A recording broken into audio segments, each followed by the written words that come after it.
7 de la mañana con 23 minutos. La Casa Blanca dio detalles ayer sobre la visita que realizaron todos los funcionarios, los directivos del Consejo Nacional de Seguridad a México a esta misma semana, y dicen que acordaron con el gobierno mexicano fortalecer una relación de cooperación en materia de seguridad que es estratégica, dice, porque este es uno de los pilares de la relación bilateral.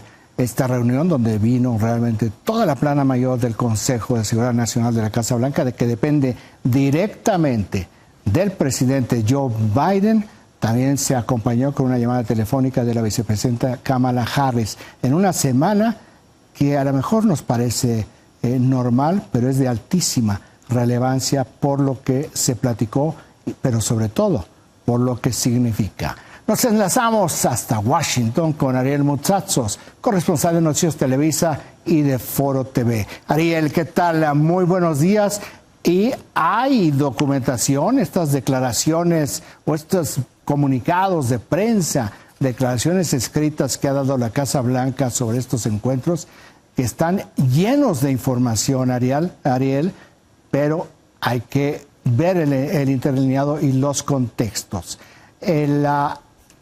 Te lo pregunto, dos cosas que me llaman enormemente la atención es el restablecimiento del diálogo económico de alto nivel que crearon los gobiernos de los presidentes Peña Nieto y de Barack Obama, así como también el restablecimiento, lo dijo el secretario Ebrard, de lo que es el Banco de Desarrollo de América del Norte, el famosísimo NatBank, que crearon los presidentes Carlos Salinas y Bill Clinton dentro del primer Tratado de Libre Comercio de América del Norte.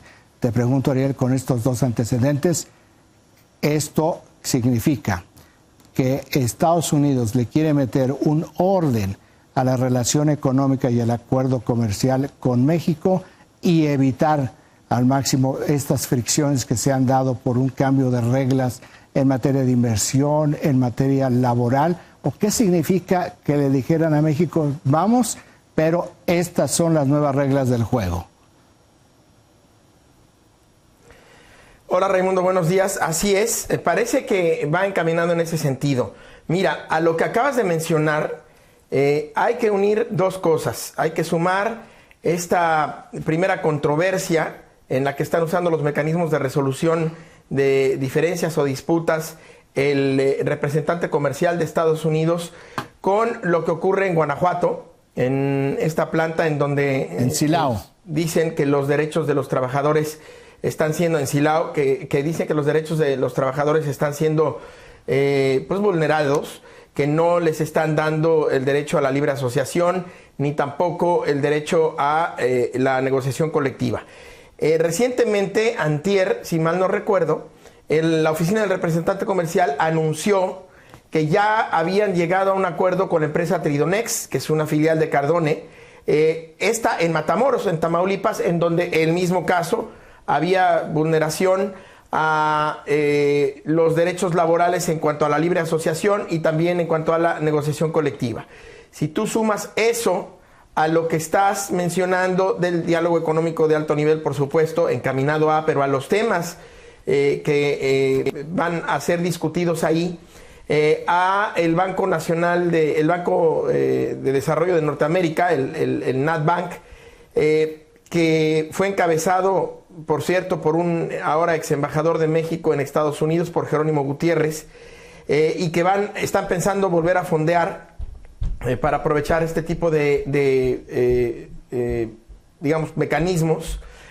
Y eso lo sumas a todas las quejas laborales que provienen de huestes demócratas y que estamos viviendo pues de manera regular en Estados Unidos hacia México, y las críticas, pues desde luego hay ahí una suerte de escenario creado que además tiene por consecuencia el estar intentando ordenar esa parte de la relación. Pero si me permites, yo no me quedaría ahí. El hecho de que nos llamaba la atención, y lo decíamos aquí el día que estaba anunciando, mientras aquí hablábamos, el canciller Ebrard, que iban a ir Jake Sullivan, el asesor de seguridad nacional, y Alejandro Mayorkas, el secretario de Seguridad Interior, y con una amplia comitiva, como ya has referido. La verdad es que hay una preocupación. Te decía que en la DEA había yo encontrado entre mis fuentes una preocupación, y entre otras fuentes de seguridad, por la situación de seguridad en México, no solamente con respecto a la frontera, no solamente con respecto a los posibles infiltrados que pudiera haber entre los migrantes que genuinamente en su mayoría vienen buscando una vida mejor a Estados Unidos, sobre todo de Centroamérica, pero ya, por desgracia, en buena medida de México, después de que se había disminuido el flujo no solo a cero, sino ya había entrado incluso un poco a números negativos, el balance, ya había más mexicanos regresando a México que mexicanos viniendo a Estados Unidos, pero bueno, eso ya está claro que se ha revertido desde hace por lo menos un año. Entonces, estos temas de seguridad que fueron a poner sobre la mesa, pues no nos enteramos por el gobierno mexicano, lo cual no es privativo de este gobierno, pero uno esperaría que ya lo hubieran arreglado, también ha ocurrido en anteriores administraciones. No nos enteramos por el gobierno mexicano completo, no nos enteramos que Jake Sullivan y que Mayorkas se habían reunido con el secretario de Hacienda. Me parece que el canciller Ebrard adelantó que esa reunión ocurriría, pero no nos enteramos de qué habían hablado. Y desde luego no adelantaron ni nos enteramos de que se habían reunido con el procurador de justicia de México. No sé si estés de acuerdo conmigo, pero un funcionario de Estados Unidos no va con el procurador, con el fiscal general de la República, para ser más precisos, no va con Gertz Manero, si es que no va a hablar de otros temas que no sean migración y frontera. Va a hablar de cuestiones de seguridad. Y en ese sentido, permíteme recordar lo que dijo el canciller Ebrard hace unos días o semanas.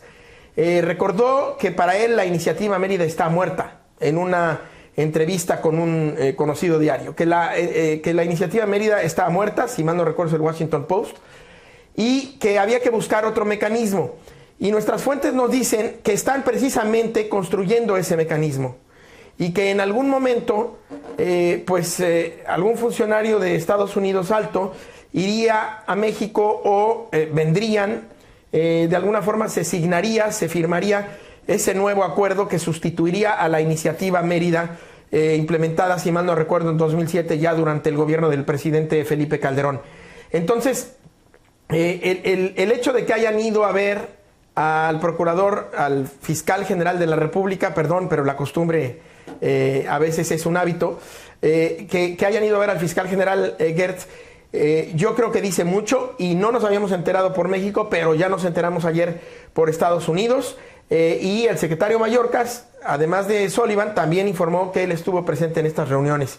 Así que en Estados Unidos siguen las visitas inesperadas que inauguraron a México, que inauguró el director o subdirector de la CIA. Todavía no sabemos a esta hora y en este día a ciencia cierta si fue director o subdirector, que desde luego continuó Mayorkas, que han tenido también materialización en la persona de la vicepresidenta Harris, con llamadas y con la visita del 8 de junio y los temas que trataron, que ya hemos hablado aquí, y por supuesto ahora con esta visita sorpresiva que anunció el canciller Ebrard, pero literalmente casi cuando estaban aterrizando, unas horas previas el mismo día que llegaron a México. Raimundo. Oye, Ariel, a ver un poco para ver exactamente lo que estás diciendo. ¿Quién es el que vino? Es Jake Sullivan, que es el director del Consejo de Seguridad Nacional de la Casa Blanca. Hay que recordarle a quienes nos están viendo que el Consejo Nacional de Seguridad Nacional de la Casa Blanca juega un papel fundamental en la vida diaria del gobierno de Estados Unidos, porque es, corrígeme por favor si estoy mal, es el que recoge, procesa, asimila y también elabora escenarios y propuestas diarias en temas de seguridad nacional para el presidente de Estados Unidos. Es decir, México es un tema de seguridad nacional. No es ya una intensa relación, es uno de los pocos países que entran dentro de esta categoría, porque lo que sucede en México, así sea en el Suchate o en Tijuana, afecta a todo Estados Unidos. ¿Hasta ahí voy bien, Ariel? Absolutamente. El Consejo de Seguridad Nacional, aunque esté incrustado en la Casa Blanca, y en términos de organigrama a lo mejor podríamos ver a los secretarios de Estado o al gabinete, por ejemplo, al Procurador de Justicia de Estados Unidos, por ejemplo, al Director de Seguridad Interior, por ejemplo, incluso al Director Nacional de Inteligencia, al SAR de Inteligencia. El Consejo de Seguridad Nacional, o Asesoría de Seguridad Nacional, es más correcto decirle consejo, tiene el papel fundamental, pero además es en los hechos, en la práctica, la entidad civil más alta y de mayor poder de decisión, de mayor influencia sobre la política de seguridad nacional de Estados Unidos, porque está ahí pegada al presidente. En el Consejo de Seguridad Nacional está ni más ni menos que Juan González, que es el director senior para el hemisferio occidental y que fue acompañando a Jake Sullivan, al asesor de seguridad nacional o consejero de seguridad nacional a México. Y hay una señal más a esto que refieres. Ayer el nuevo embajador de Estados Unidos en México ya fue ratificado, que había sido propuesto por Biden al Senado junto con otros 56 en total, candidatos a embajadores han sido nominados ante el Senado. Bueno, pues ¿cómo estará la situación? Ahora resulta que nos dan prioridad y un gobierno demócrata, cuando esto no sucedía. ¿Cómo estará la situación? Que fue el primer confirmado entre los 56 embajadores por el Senado. Ken Salazar ya está confirmado, falta que tome protesta y en los próximos días o semanas estará ya en nuestro país, seguramente atendiendo los asuntos urgentes que va a encontrar en el escritorio, pero también anticipando la muy probable visita de Joe Biden a México, como nos lo habían comentado fuentes de la Casa Blanca, lo comentamos tú y yo fuera de cámara, y además, como ya el presidente López Obrador lo ha constatado, Raimundo. Pero sí, el Consejo de Seguridad Nacional tiene ese rol. Oye, dices una cosa que quisiera nada más que lo elaboraras brevemente. Dices, ¿cómo estará la cosa para que venga todo este tipo de acciones cuya corona esta semana se da con la ratificación de Ken Salazar? ¿Cómo estará la cosa? ¿Qué tan serio están viendo la situación con México? De seguridad. Sí, mira, voy a basarme en dos cosas para no entrar al terreno de la especulación, sino de una inferencia informada y quedarnos ahí y que el público haga su juicio. Va el director o subdirector de la CIA a México sin avisar. Va el secretario de Seguridad Interior, pues, unos días antes o después de ello. Va la vicepresidenta Kamala Harris y hablan del tema de seguridad. Se relanza un diálogo de seguridad a nivel de gabinete. Previo a todas estas visitas, las leyes en México fueron modificadas y ahora los agentes de la DEA y de otras agencias de cumplimiento de la ley no pueden operar libremente. Y luego, de manera absolutamente sorpresiva e inusual, llegan el asesor de seguridad nacional, el civil más alto en términos reales en lo que a decisiones de seguridad nacional se refiere ahí, y por si no alcanzara, llega el secretario de Seguridad Interior, que efectivamente es el que va a ver cuestiones de migración y frontera, pero bueno, o sea, tampoco ven solamente cuestiones de seguridad y frontera. El Departamento de Seguridad Interior fue creado a raíz del 9/11, a raíz de la amenaza terrorista y de la amenaza para la seguridad nacional, precisamente. Entonces eso no lo podemos olvidar.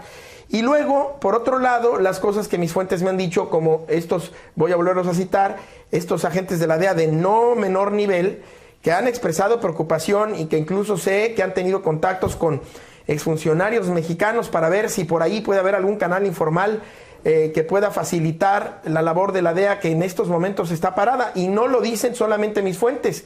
El mismo Matt Donahue, si mal no recuerdo, ese es su primer nombre, que es un directivo muy importante de la agencia, lo dijo en una entrevista hace unas semanas, que la cooperación con México estaba totalmente detenida. Estoy parafraseando, pero eso fue lo que dio a entender, o lo que dijo literalmente. Entonces, bueno, todas estas señales, si uno las suma, pues no voy a elaborar porque eso ya sería especular, pero claramente hay una preocupación o por lo menos una dinámica de atención por varios frentes a la problemática de seguridad en México. Pues ahí tenemos nosotros este gran marco, este gran contexto de lo que esta semana significó para la relación bilateral. Ariel, muchísimas gracias por la información y el análisis. Buen día, síguete cuidando. A ti, como siempre, un abrazo y al auditorio. Buenos días.